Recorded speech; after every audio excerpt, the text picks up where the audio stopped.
అందరికీ నమస్కారం అండి. Welcome back to Uma's cute home. ఈరోజు ఒక మంచి యూస్ఫుల్ వీడియోతో అయితే మీ ముందుకు వచ్చేసానండి. అది ఏంటి అనుకుంటున్నారా? తెలుగు పంచాంగం ప్రకారం ప్రతి ఏటా మార్గశిర మాసంలో శుక్లపక్షం వచ్చే పౌర్ణమి వేళ ఈ శ్రీ దత్తాత్రేయ జయంతిని జరుపుకుంటారు. ఈ దత్తాత్రేయ జయంతి ఎప్పుడు వచ్చింది, అసలు ఈ దత్తాత్రేయ స్వామివారు ఎవరు, దత్తాత్రేయ జయంతి అంటే ఏమిటి, ఈ స్వామిని ఎలా పూజించాలి, ఎందుకు పూజించాలి, పూజించడం వల్ల కలిగే ఫలితాలు ఏంటి అన్నీ కూడా ఈరోజు వీడియోలో మీకు క్లియర్గా అనేది షేర్ చేయబోతున్నాను. అయితే వీడియోని ఎక్కడ స్కిప్ చేయకుండా చూడండి. అలాగే మొదటిసారి ఎవరైతే మన ఛానల్ చూస్తున్నారో దయచేసి సబ్స్క్రైబ్ చేసుకోండి. అలాగే మర్చిపోకుండా పక్కనున్న బెల్ ఐకాన్ యాక్టివేట్ చేసుకుంటే నేను అప్లోడ్ చేసిన వెంటనే నోటిఫికేషన్ వస్తుంది. దయచేసి మన ఛానల్ చూసే చాలామంది సబ్స్క్రైబ్ చేయకుండా చూస్తున్నారండి. దయచేసి సబ్స్క్రైబ్ చేసుకొని పక్కనున్న బెల్ ఐకాన్ క్లిక్ చేసుకోండి ప్లీజ్. సరే, లేట్ చేయకుండా వీడియోలోకి వెళ్ళిపోదాం. మనకి హిందూ పురాణాల ప్రకారం శ్రీ మహావిష్ణువు యొక్క అవతారాల్లో ఈ శ్రీ మహావిష్ణువు యొక్క అవతారాల్లో 6వ అవతారమే దత్తాత్రేయ స్వామి. బ్రహ్మ విష్ణు మహేశ్వరులైన త్రిమూర్తుల స్వరూపమే దత్తాత్రేయ స్వామివారు. అత్రి మహర్షి అనసూయ దంపతులను త్రిమూర్తులు పసిబిడ్డల రూపంలో తమను తాము సమర్పించుకున్నారు కాబట్టే ఆ స్వామికి దత్తాత్రేయ అని పేరు వచ్చిందనమాట. అయితే తను అత్రి కుమారుడు కాబట్టి తనకు ఆత్రేయ అని పేరు కూడా మారిందండి. ఆ స్వామివారికి 3 తలలు, 6 చేతులు, శంఖం, చక్రం, త్రిశూల ఆయుధాలు, తన వెంట 4 శునకాలు, గోమాత కూడా ఉంటాయి. అయితే 4 శునకాలు 4 వేదాలకి సంకేతంగాను, గోమాత లోక పోషకరాలుగా సంకేతం. అందుకని మనం ఈ దత్తాత్రేయ స్వామిని పూజించడం వల్ల మన సకల అభిష్టాలు నెరవేరుతాయి. ముందుగా మీరు పూజ గదిలో కానీ లేదు అంటే ఇలా ఒక పీఠాన్ని కూడా మీరు ఏర్పరచుకోవచ్చు. ఇక్కడ దీని మీద ఎరుపు రంగు క్లాత్ లేదంటే పసుపు రంగు క్లాత్ వేస్తే ఇంకా మంచిదండి. ఆ రోజు అక్కడ పసుపు రంగు క్లాత్ అనేది కూడా మీరు వేయొచ్చు. ఇక ఈ పూజ ఎప్పుడు చేసుకోవాలంటే సాయంత్రం సమయం, మనకి పౌర్ణమి 26/12/2023 మంగళవారం రోజు వచ్చింది మార్గశిర పౌర్ణమి. ఈ పౌర్ణమి రోజు సాయంత్రం సమయంలో ఈ పూజ చేసుకుంటే చాలా మంచిదండి. కుదరని వారు ఉదయం 6 గంటల లోపల ఈ పూజ చేసుకోండి. అయితే ముందుగా పీఠం మీద ఒక తమలపాకు వేసి దాని మీద కొంచెం బియ్యం వేసి పసుపు కుంకుమ అక్షంతలు వేస్తూ మనం స్వామిని నమస్కారం చేసుకుంటూ దత్తాత్రేయ స్వామి వారి ఫోటో ఉంటే ఫోటో పెట్టుకోండి.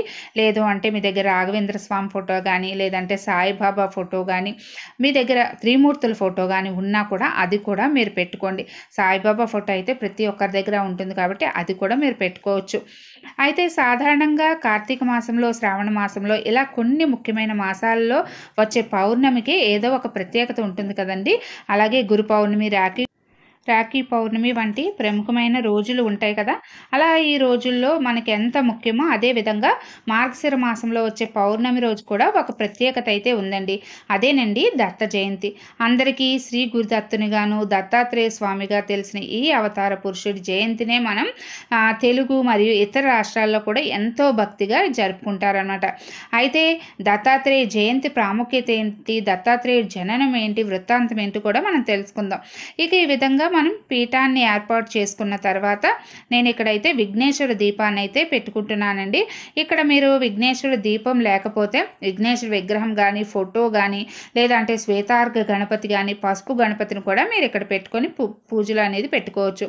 ఇక నేనైతే ఇక్కడ నువ్వుల నూనె అయితే ఉపయోగిస్తున్నానండి. నువ్వుల నూనెకు బదులు మీరు ఆవు నెయ్యిని కానీ కొబ్బరి నూనె కూడా యూజ్ చేసుకోవచ్చు. ఇక నేను 2 వత్తులని ఒక వత్తిగా చేసి వేస్తున్నాను.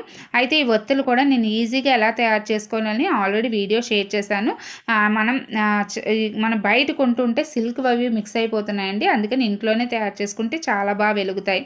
ఇక నేను ఇక్కడ మట్టి ప్రమిదల దీపాలు అయితే వెలిగించబోతున్నానండి. అందుకని ముందుగా తమలపాకులు వేసి పసుపు కుంకుమ వేసి దాని మీద మట్టి ప్రమిదలు అయితే పెట్టుకుంటున్నాను. ఇక దత్తాత్రేయ అత్రి మహర్షికి అనసూయకు జన్మించిన వారే ఈ దత్తాత్రేయుడండి. బ్రహ్మ విష్ణు మహేశ్వరుల 3 అంశాలతో జన్మించిన వాడు కాబట్టి ఈయన 3 తలల బాలుడిగాను అలాగే 3 తలల గురువుగాను కూడా చెప్తారు. అయితే శ్రీమన్నారాయణ అంశగా అత్రి అనసూయలకు దత్తాత్రేయుడు జన్మించాడని ఒక నమ్మకం. అందుకే అత్రి మహర్షి గురించి ప్రస్తావించినప్పుడు శ్రీమన్నారాయణనే కుమారుడిగా పొందిన గొప్పవాడిగా చెప్తూ ఉంటారనమాట. అయితే దత్తాత్రేయుడి జననం ఏంటి అంటే దత్తాత్రేయ స్వామి అవతార గాథ చాలా అందంగా ఉంటుందండి. పూర్వం నారదుడు అడిగితే బ్రహ్మ ఇలా చెప్పాడట. అత్రి మహర్షి చేసిన తపస్సుకు మెచ్చి సాక్షాత్తు శ్రీమన్నారాయణుడే అత్రి కొడుకుగా అవతరించాడట. అత్రిపుత్రుడు కనుక ఆత్రేయుడు అనసూయాత్రి దంపతుల తపస్సుకు మెచ్చి వాసుదేవుడు తనంత తానుగా దత్తమయ్యాడు కనుకనే దత్తాత్రేయుడు అయ్యాడట. ఇది దత్తాత్రేయుడి యొక్క జననం యొక్క చిన్న కథ అండి. అయితే ఈయన గురువుగా ఎందుకు కొలుస్తారంటే దత్తాత్రేయుడు అత్రి మహర్షికి జన్మించిన మునిబాలుడు అనిపించిన ఈయనలో ఉన్న జ్ఞానం అనేది అపారమట. ఈయన సాక్షాత్తు శ్రీమన్నారాయణుడు అయినందువల్ల ఈయన గురువుగా భావించి ఆశ్రయించిన వారు కూడా ఉన్నారట. తన భక్తులైన యదు, కార్తవీర్యార్జున, ప్రహ్లాద, అలర్కుడు మొదలైన వారికి బ్రహ్మ జ్ఞానాన్ని ప్రసాదించి తరింపజేశాడట. అందుకే ఈయన్ని గురుదత్తుడుగా పేర్కొంటారు. ఇక మనకి దత్తాత్రేయ స్వామి వారి వెనకాతల మనకి గోమాత కనిపిస్తూ ఉంటుందండి. అందుకని మీ దగ్గర ఏమైనా గోమాత ఫోటో కానీ లేదంటే కామధేను ఫోటో కానీ కామధేను విగ్రహం కానీ ఇలా గోమాత విగ్రహం కానీ ఉంటే పూజలో తప్పకుండా పెట్టుకోండి. ఇక్కడైతే నామం పెట్టుకున్నాను గోమాతకి. గోమాతని పూజిస్తే మనం ముక్కోటి దేవతలను పూజించినంత ఫలితం అయితే మనకు దక్కుతుందండి. అందుకని తప్పకుండా మీ దగ్గర ఏమైనా ఉంటే ఇలాగా తప్పకుండా పూజలు అనేది పెట్టుకొని చక్కగా పువ్వులతో అనేది అలంకరించుకొని గోమాతకి నమస్కారం చేసుకోవడం వల్ల మనకి అంతా మంచి జరుగుతుందన్నమాట. ఈ విధంగా మనం గోమాతను కూడా పెట్టుకోవాలి. అయితే మనకి దత్తాత్రేయుని రూపం మనం చెప్పినప్పుడు 4 శునకాలు 4 వేదాలు అంటారు. అలాగే గోమాతని లోక పోషకరాలుగా చెప్తారు కాబట్టి తప్పకుండా గోమాతని పూజించాలి. ఇక తర్వాత మనం ఈ పూజని ఎప్పుడు చేసుకోవాలంటే మంగళవారం రాత్రి సమయంలో చేసుకుంటే చాలా మంచిది. లేదు అంటే ముహూర్తంలో కూడా మనం చేసుకోవచ్చు. ఇక ఈ విధంగా చిన్న చెంపులో జలాన్ని ఏర్పాటు చేసుకొని కొంచెం పసుపు, కుంకుమ, అక్షంతలు, పువ్వు వేసుకోండి. ఇది మన కలశం. మనం జలం పెట్టి పూజలో పెట్టి మనం పూజ చేస్తే మన పూజ అనేది త్వరగా భగవంతుడికి చేరుతుందటండి. ఇక తర్వాత అంతా సిద్ధం చేసుకున్న తర్వాత విఘ్నేశ్వర పూజ అనేది చేసుకోవాలి. నేను ఇక్కడ విఘ్నేశ్వర దీపాన్ని వెలిగించి అక్కడ మనం విఘ్నేశ్వరుడికి సంబంధించిన శ్లోకాలు కానీ అష్టోత్తరాలు కానీ ఏమైనా మనం చదువుకొని నమస్కారం చేసుకోవాలి. ఇక్కడ మనకి శుక్లాంబరధరం అవ్వచ్చు, లేదు అంటే సుముఖచ్చైక దంతైచ్చ, సంకటనాశన గణేశ స్తోత్రం అవ్వచ్చు, లేదంటే గణపతి ప్రార్థన అవ్వచ్చు, గణపతి తాళం అవ్వచ్చు. ఇలా మీకు ఏది తెలిస్తే అది గణపతికి సంబంధించి చదువుకుంటూ కొంచెం పసుపు, కుంకుమ, అక్షంతలతో మనం పూజ చేసుకోవాలి. ఎందుకంటే విఘ్నరాజు కదండి, ఆదిదేవుడు కదా, అందుకని. ఇక తర్వాత ధూపం అనేది మనం చూపించాలి. ధూపం అనేది 2 అగరవత్తులతో చూపించవచ్చు, లేదంటే మీ దగ్గర ధూప్ స్టిక్ ఉంటుంది కదా, ధూప్ స్టిక్తో కూడా మీరు ధూపం అనేది చూపించవచ్చు. ఈ పూజని మీరు ఇలా పీఠం ఏర్పాటు చేసుకోవచ్చు, లేదంటే పూజ గదులు కూడా మీరు చేసుకోవచ్చు. ఇక తర్వాత ఇక్కడ బెల్లం అనేది నైవేద్యంగా సమర్పిస్తున్నానండి. దాని బదులు పళ్ళు ఏమైనా కూడా మనం స్వామివారికి నైవేద్యం కింద మనం సమర్పించవచ్చు. బెల్లం అంటే స్వామికి చాలా ప్రీతికరం కాబట్టి నేను బెల్లం అయితే సమర్పిస్తున్నాను. ఇక తర్వాత స్వామివారికి కర్పూర నీరాజనం అనేది చూపించండి. మనం ఎప్పుడు కూడా ఏ పూజ చేసినా ముందు విఘ్నేశ్వరుడికి ఇలా లఘువుగా పూజ చేసి తర్వాత మాత్రమే మనం మిగతా పూజ అనేది చేయవలసి ఉంటుందన్నమాట. అందుకని ముందుగా విఘ్నేశ్వరుడు పూజ చేసుకోవాలి. ఇక తర్వాత మంత్రపుష్పాన్ని సమర్పించి స్వామి నేను ఈ పూజ చేయదలుచుకున్నాను, నేను ఈ కోరిక మీద పూజ చేస్తున్నాను, ఆ కోరిక పూర్తి ఫలితం నాకు దక్కేటట్టు, నా కోరిక త్వరగా నెరవేరేటట్టు ఆశీర్వదించు, నేను వెళ్ళే దారిలో ఉన్న అడ్డంకులన్నీ తొలగించు అని చెప్పి ఆ గణేశుడిని నమస్కారం చేసుకొని స్వామి పాదాల చెంత ఉంచి ఒక్కసారి నమస్కారం చేసుకోండి. ఇక్కడ మనకి పూజ అనేది గణపతి పూజ మనకి కంప్లీట్ అవుతుంది. ఇక తర్వాత మనం పంచదీపాలు పెట్టుకున్నాం కదా 2 దీపారాధనలో, అవి వెలిగించుకొని ఇక దత్తాత్రేయ పూజన అనేది మనం ప్రారంభించాలి. దత్తాత్రేయ పూజ చేసేటప్పుడు దత్తాత్రేయం ని తలుచుకుంటూ మీ కోరిక ఏదైతే ఉందో ఆ కోరికని సంకల్పం చెప్పుకొని ముందుగా అయితే ఆచమనం చేసుకోండి. విఘ్నేశ్వర పూజ, అలాగే గ్రామ దేవతలు, కులదేవతలు, పితృదేవతలు నమస్కారం చేసుకొని ఆ తర్వాత మన విఘ్నేశ్వర పూజ అయిపోయిన తర్వాత మనం ఏ పూజ చేయాలనుకుంటున్నాం ఆ పూజ చేయాలండి. ప్రతి వీడియోలో చెప్తూనే ఉన్నాను. ఇక తర్వాత ఇలా దీపారాధన అనేది మనం చేసుకోవాలి. అయితే ఈ దత్తాత్రేయుని వెనుక ఒక పెద్ద కథే ఉందండి, చాలా బాగుంటుందన్నమాట ఆ కథ. ఆ కథ వింటే మన ఒళ్ళంతా కూడా కూడా పులకరిస్తుంది. అంత అద్భుతమైన ఒక కథ అయితే ఉందండి దత్తాత్రేయ జననం గురించి. అది కూడా నేను మీకు వివరిస్తాను. ఇక తర్వాత కొంచెం అక్షింతలు తీసుకొని అక్కడ జ్యోతి దగ్గర వేసి నమస్కారం చేసుకోండి.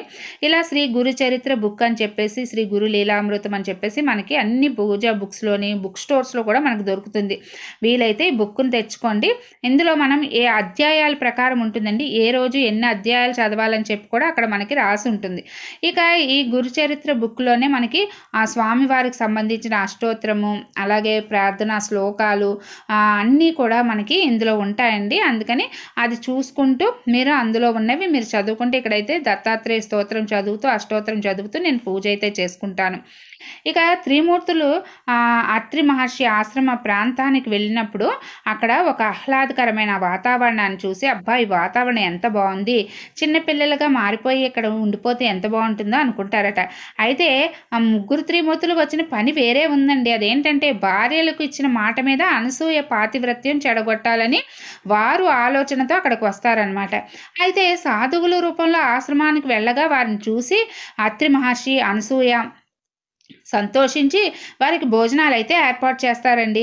అయితే ఇక్కడ ఒక కండిషన్ పెడతారు త్రిమూర్తులు. ఏంటంటే అనసూయాదేవి నగ్నంగా భోజనం వడ్డిస్తేనే మేము తింటాం అని సాధువుల రూపంలో ఉన్న త్రిమూర్తులు చెప్తారట. అయితే ఎందుకు వీరు ఇలా అంటున్నారని చెప్పేసి అనసూయాదేవి తన పాతివ్రత్య మహిమతో తెలుసుకుంటుందట. వచ్చిన వారు త్రిమూర్తులు తనని పరీక్షించడానికే వచ్చారని చెప్పి ఏం చేస్తుందంట, కమండలంలో నీళ్లు చల్లి వాళ్ళని చిన్నపిల్లలుగా మార్చేస్తుందంట. ఆ తర్వాత వారికి స్తన్యం ఇచ్చి అడిగినట్టే వారి కోరిక తీరుస్తుందట. అయితే భర్తలు కనిపించలేదంటూ వెతుక్కుంటూ వచ్చిన త్రిమూర్తులు భార్యలకు ఆ పిల్లలు ఒకే ఆకారంలో ఒకే విధంగా నోట్లో వేలు పెట్టుకొని నిద్రపోతూ కనిపించారట. ఇక వెంటనే ఆ ముగ్గురు అనసూయ దేవిని శరణు వేడగా త్రిమూర్తుల రూపం మళ్ళీ తిరిగి ప్రసాదిస్తుందట. వారి తపస్సంపత్తికి మెచ్చుకొని త్రిమూర్తులు ఏం వరం కావాలని అడిగారట.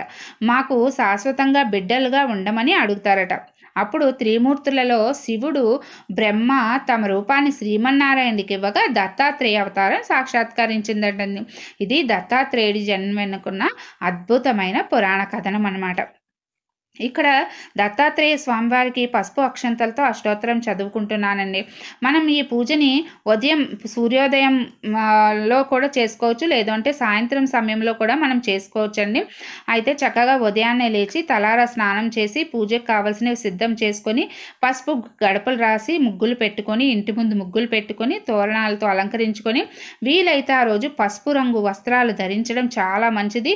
అలాగే స్వామివారికి పసుపు పువ్వులతోటి, పసుపు అక్షింతలతోటి స్వామివారికి పూజ చేస్తే ఇంకా మంచిదండి. అసలు స్వామివారిని పూజిస్తే మనకు కలిగే ఫలితం ఏంటి అని చెప్పి చాలా మందికి సందేహం రావచ్చు. మనకి ఉన్న సకల దోషాలన్నీ కూడా తొలగిపోతాయండి.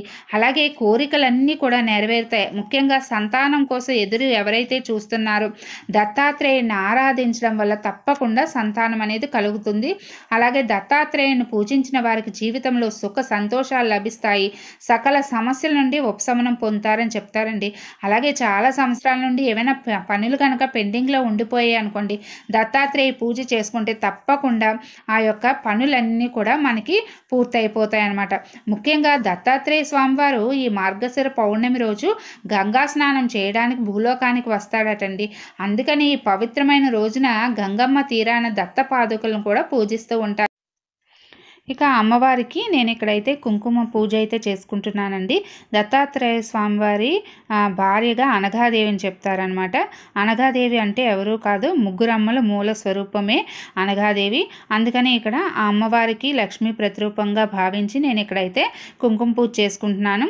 ఇక్కడ మీరు పూజలోని ఆ యొక్క లక్ష్మీదేవి అమ్మవారి యొక్క విగ్రహాన్ని కూడా పెట్టుకొని మీరు చక్కగా అనేది పూజ చేసుకోవచ్చు. అయితే ఈ పూజ మనం తెల్లవారుజామున లేదు అంటే సాయంత్రం సమయంలో చేసుకోవాలి. అంటే 26/12/2023 మనకి మంగళవారం పౌర్ణమి తిథి రాత్రి సమయంలో ఉంటుంది కాబట్టి మనం మంగళవారం రోజు పూజ అనేది చేసుకోవాలి.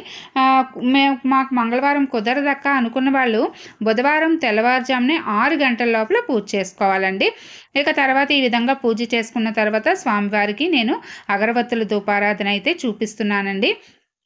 ఈ విధంగా అగరవత్తులతో ధూపం చూపించిన తర్వాత స్వామివారికి నైవేద్యం అనేది సమర్పించాలి.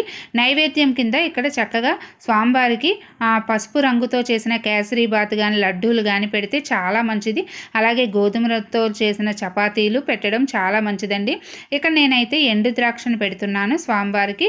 ఎండు ద్రాక్షను స్వామివారికి చూపించి నమస్కారం చేసుకున్న తర్వాత స్వామివారికి తాంబూలాన్ని అయితే మనం సమర్పించాలి. అమ్మవారికి స్వామివారికి కలిపి తాంబూలం సమర్పించాలి. అలాగే మన పూజ పూర్తి ఫలితం ఇవ్వాలంటే తప్పకుండా పూజలో నారికేళం అంటే కొబ్బరికాయను కొట్టాలండి. కొబ్బరికాయని పూర్ణ ఫలం అంటాం కదా, అందుకని పూర్ణ ఫలితం లభించడానికి మనం కొబ్బరికాయను కొట్టి స్వామివారికి మనం సమర్పించి తాంబూలం అనేది సమర్పించాలి. ఇక ఈరోజు మనం వీలైతే పసుపు రంగు వస్త్రాలు ధరించడం అనేది చాలా మంచిదండి.